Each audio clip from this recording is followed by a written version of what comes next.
Question number 15 stock and debtor method निकाल लो भाई जरा। 2,80,000।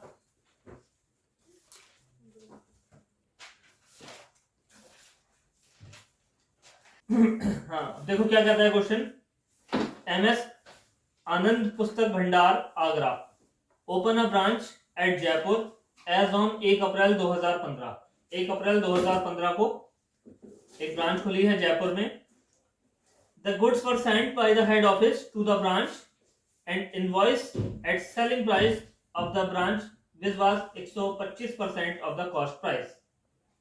ब्रांच को जो माल एक्सो ने दिया है वो कितने पे दिया है?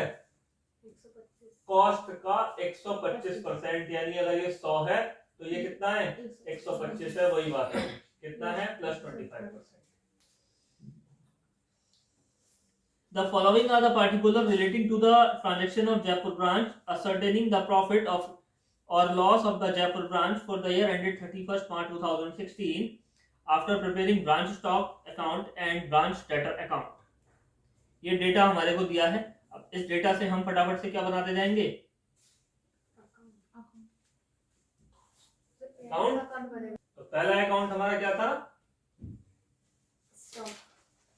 Branch stock account. दूसरा अकाउंट क्या था हमारा? Goods sent to branch account. अब ब्रांच नहीं खुली है इसलिए कोई ओपनिंग स्टॉक नहीं होगा। उसके बाद 2,80,000 रुपए का माल भेजा है तो goods sent to branch account 2,80,000 और ब्रांच स्टॉक अकाउंट 2,80,000। अच्छा एक चीज अरे goods sent to branch at cost to head office. Head office की कॉस्ट पे दिया है तो इसको पहले हमको बदलना पड़ेगा किसमें? 2,80,800 का 25% ऐड कर दो। 2,80,800 इंटू 1.25 ये हो गया 3,51,000। 3,51,000 ठीक है। और लोडिंग कितनी है इसमें से? 2,80,800 रख लेते हैं एक साथ। 70,200 रुपए की काम आएगी। उसके बाद सेल दी है इनकी कैश सेल और क्रेडिट सेल। अब देखो जो कैश सेल है उसको लिखेंगे ब्रांच कैश। कितनी है? कैश में 1,25,000। मैंने कल कहा था ना कि हमको दोनों चीजें एक साथ लेते हुए चलना है। अब हाथों हाथ एक लेजर खोल दो, ब्रांच कैश। किसी भी चीज को हमने अनटच नहीं छोड़ना है, डबल एंट्री करते हुए चलना है। 1,25,000 यहाँ क्रेडिट हुए, यहाँ पर ब्रांच स्टॉक 1,25,000 डेबिट कर दो। उसके बाद जो उधार बेचा 1,75 का, यहाँ लिखेंगे ब्रांच डेटर। ये डेटर के अकाउंट में चला जाएगा 1,75,000। हाथों हाथ एक लेजर खोल दो, ब्रांच डेटर। यहाँ क्रेडिट है, यहाँ डेबिट कर दो, ब्रांच स्टॉक 1,75,000। बात समझ में आ रही है? बताओ कोई दिक्कत? कुछ कर रहे हो? सीधे डेबिट और क्रेडिट को फॉलो कर रहे हैं। तो 1,75,000 की सेल भी हो गई। अब है कैश कलेक्टेड फ्रॉम डेटर 1,56,000। तो डेटर से कैश आया बाई ब्रांच कैश। कितना है? 1,56,000। और इसको आप कहां ले जाएंगे? कैश में।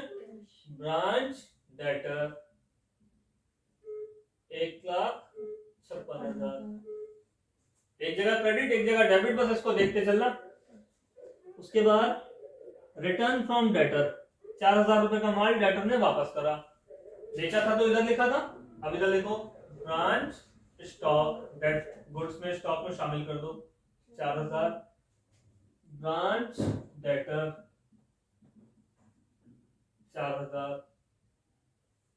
भेजा था तो इधर था, अब आया वापस तो इधर आ गया। उसके बाद रिटर्न फ्रॉम डेटर हो गया, सॉरी ये डिस्काउंट 4000 रुपए का डिस्काउंट था, 5000 की वापसी है, 5000। डिस्काउंट कितना दिया है डेटर को, 4000 रुपए का।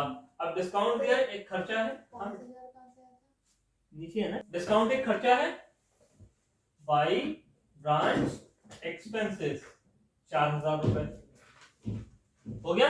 अगला letter branch expense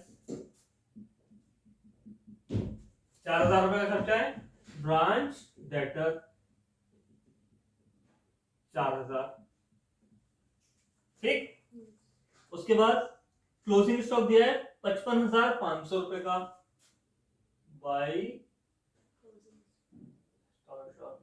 closing stock 55,500। इसकी भी इनवॉइस प्राइस निकालनी होगी, ये इनवॉइस प्राइस पे ही दिया है, ध्यान से देखो, यही तो क्वेश्चन बेवकूफ बनाता है। अगर आपने कम प्रैक्टिस कर रखी है, आप कम पढ़ के गए हो, तो ऐसे ही तो गलत कराते हो। ऊपर वाला फर्स्ट प्राइस पे दे दिया, नीचे वाला इनवॉइस प्राइस पे दे दिया, हमें दोनों इनवॉइस प्राइस पे चाहिए। अब है cash send to branch, branch के खर्चे 3000, 11000, 6000, ब्रांच एक्सपेंसेस ये कैश में हुए हैं। ब्रांच कैश कितना है मैं जोड़ देता हूं, ठीक है, 11 और 3 14 और 6 20, 20,000 रुपए का खर्चा हुआ। किसमें से माइनस कर देंगे, कैश में से, branch cash, branch account branch cash, branch expenses 20,000,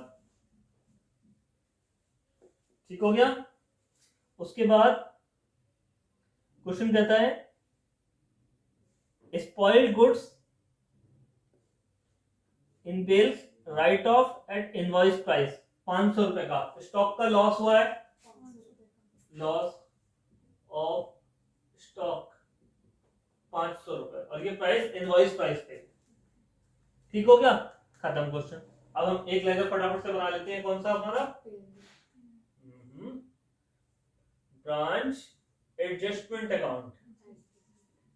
opening stock कोई था नहीं, लोडिंग नहीं होगी। 3,51,000 का माल आया था, उसकी लोडिंग कितनी है, 70,200 रुपए, हमने पहले ही लिखा है। By goods send to branch कितना, 70,200 रुपए, ठीक है। Goods send to branch, goods send to branch, branch adjustment account 70,200 रुपए, एक हो गया। क्लोजिंग स्टॉक की लोडिंग 55,500 पे निकाल लो, 55,500 divide by 125 into 25, 11,100, stock reserve 11,100, done डनाडन। इसको टैली करो, अगर कुछ डिफरेंस आए ब्रांच एडजस्टमेंट में डाल दो, ना आए कोई दिक्कत नहीं, लेकिन उससे पहले लॉस ऑफ स्टॉक 500 रुपए का है, तो 500 डिवाइड बाई 125 इंटू 25, 100 रुपए लॉस ऑफ स्टॉक 100 रुपए, ठीक है। अब कितने का बचा, 400 रुपए का, 400 रुपए लिख देंगे ब्रांच एक्सपेंसेस में, लॉस ऑफ नहीं पीएल में लिख दो सीधे, branch PL loss of stock 400 रुपए, बराबर हो गया। 500 क्रेडिट था, 400 यहाँ डेबिट हो गया, 100 रुपए यहाँ डेबिट हो गया, क्लोज कर देते हैं। 3,51,000 5,000 माइनस 1,25,000 1,75,000 500 माइनस 55,500, लो जी अपने आप क्लोज हो गया, अभी तो करने की जरूरत नहीं, बराबर बराबर, ठीक है। 3,51,000 माइनस 70,200, 2,80,800 ट्रेडिंग अकाउंट,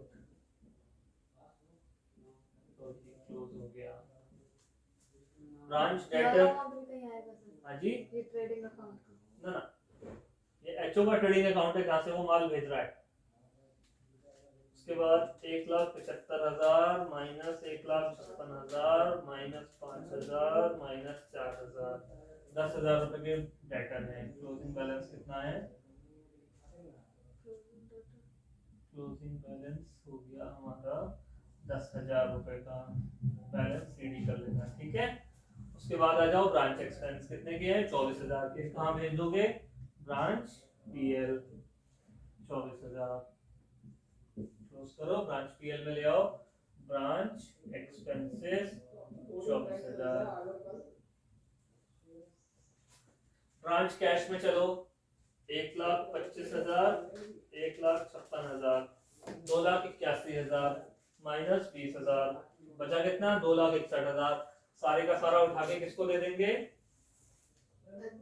एचओ को। ले तू भी क्या याद रखेगा? ब्रांच एडजस्टमेंट 70,200 माइनस 11,200, 59,000 रुपए ब्रांच पीएल।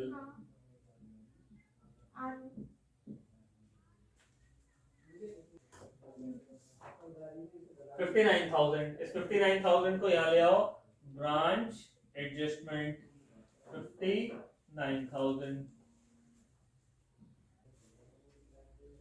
अब निकाल दो नेट प्रॉफिट, 59,000 माइनस 24,400, 34,600, ये आ गया हमारा।